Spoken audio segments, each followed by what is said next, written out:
Well, for more on the Austrian election, Leopold Traugott joins me in the studio now. He's a political analyst at the Open Europe think tank. Leopold, a very warm welcome to the programme. Hello. Good to see you. Your view of the results?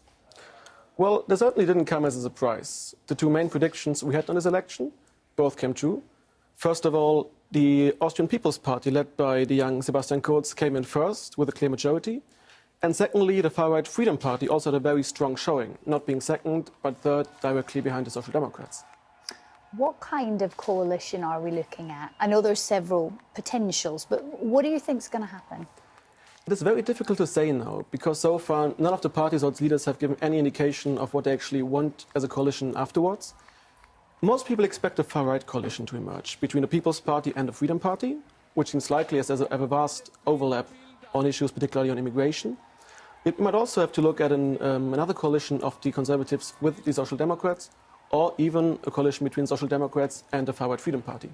The move that we've seen towards the right, has that been a kind of incremental move, over months, years perhaps? And I guess it mirrors a move that we've seen in other countries as well. It certainly has developed over the time, particularly since the refugee crisis in 2015.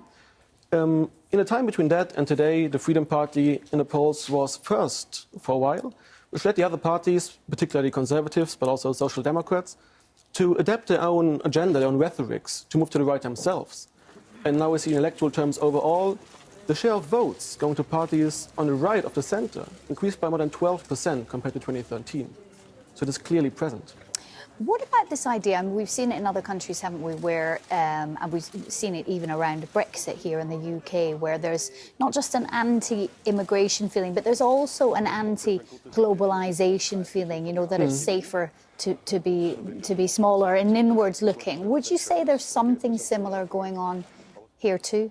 Definitely, particularly if you look at the far-right Freedom Party, you see a party that on the one hand is against this whole globalisation in terms of limiting immigration, keeping Austria Austrian, keeping it culturally traditional, but at the same time also economically has an agenda of protectionism, who wants to protect the small man, guarantee pensions, minimum wages, etc.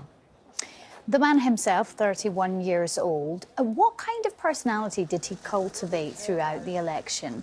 And what do you expect that he will, bring to the job should it come to pass? Well, he certainly has managed to portray himself as someone who can deliver change, which is kind of odd if you look at the fact that his party governed for the last 10 years and that he was foreign minister for the last 4 years. Still, he has changed the name of the list, he has changed the party colours, he has campaigned with change, with the need for change for Austria. And so that's his main agenda, what he wants to portray. Bringing change, slimming down the state, lowering taxes, but also clamping down on illegal immigration. So that's what he promised, what we're likely to see if he ends up in government. Well, we'll be talking again in another few years. We can discuss whether he managed it. Leopold, thanks very much. Thank you.